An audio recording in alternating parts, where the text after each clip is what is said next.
कोई विचार नहीं। मैंने आपको जिन लोगों के नाम बताए वो तो ऑलरेडी कंफर्म कर चुके हैं हम। जो 4 नाम आपके सामने मैंने एक्सप्लेन किए हैं, अमरजीत ढांडा का, दुष्यंत का, दिग्विजय का और राजदीप फोगाट का, इसी तरीके से अटेली में हमारे प्रत्याशी होंगे तो उनके लिए भी जल्दी घोषणा कर दी जाएगी। इस तरीके से निरंतर कार्यक्रम चलते रहेंगे। पॉलिटिकल पार्टी अपने अपने काम में लगी हुई है। सारे राजनीतिक दल तैयारियां कर रहे हैं, चुनाव के दौरान करते ही हैं। बीजेपी कांग्रेस पहले अपना संगठन तो बना ले।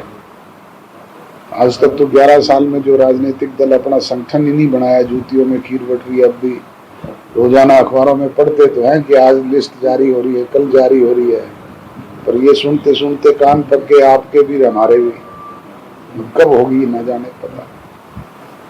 सर, बीजेपी भी शंखनाद करने जा रही है।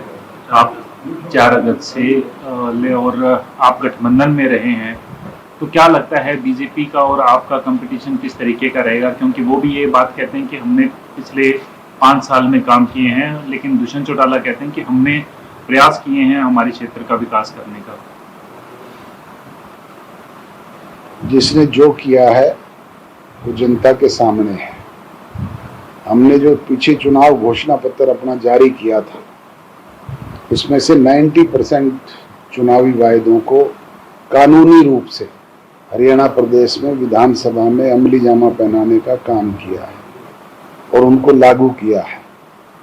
आज उसका क्रेडिट भाजपा ले तो ये चुनाव से पहले कहाँ गए थे?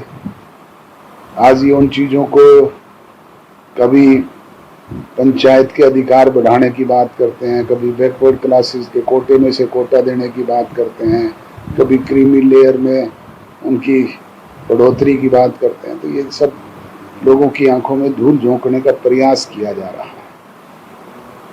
डॉक्टर साहब, क्या लगता है गठबंधन जिस तरह से टूटा उसके बाद किस तरह से देखते हैं, क्या समीकरण देखते हैं? ये तो फैसला प्रजातंत्र में जनता करती है। लोकसभा का चुनाव डिफरेंट था। लोकसभा का चुनाव तो 2 ही इशू पे था, एंटी मोदी और मोदी के पक्ष में। जो एंटी मोदी लोग थे, खासतौर पे किसान कम्युनिटी के लोग और एससी कम्युनिटी के लोग और माइनॉरिटी के लोग, उन्होंने पूरी तौर पे उनको नकारने का काम किया और उसके परिणाम आपके सामने हैं। और आज भी वही गुस्सा उन लोगों के अंदर है। उसका खामियाजा कहीं ना कहीं हमें भी भुगतना पड़ा। विधानसभा में किस तरह से देखते हैं बीजेपी की परफॉर्मेंस?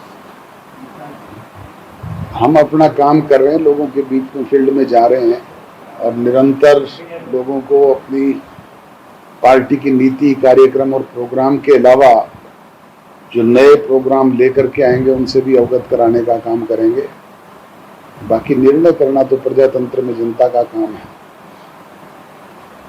अब किसी के दावे करने से, मोदी जी छाती पे हाथ मार के कहते थे 400 पार, रह गए 240 से भी नीचे।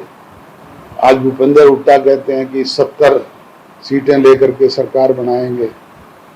मैं ये पूछना चाहता हूं कि भूपेंद्र हुड्डा जी, पहले आप अपनी टिकट तो कंफर्म कर लो। कांग्रेस में तो टिकट भी पार्टी हाईकमान देता है। यहाँ तो मैंने अपने सिग्नेचर से देनी है, साथ में पंडित जी के सिग्नेचर होंगे, हमने जारी करनी है और लोगों के बीच में खड़े होकर के कर देते हैं हम तो। और इन्होंने तो दिल्ली दरबार में नाक रगड़ने, अभी तो पता नहीं किसको दी जाएगी किसको नहीं दी जाएगी। और फिर विधायक बनने के बाद भी फैसला दिल्ली दरबार करता है इनका तो।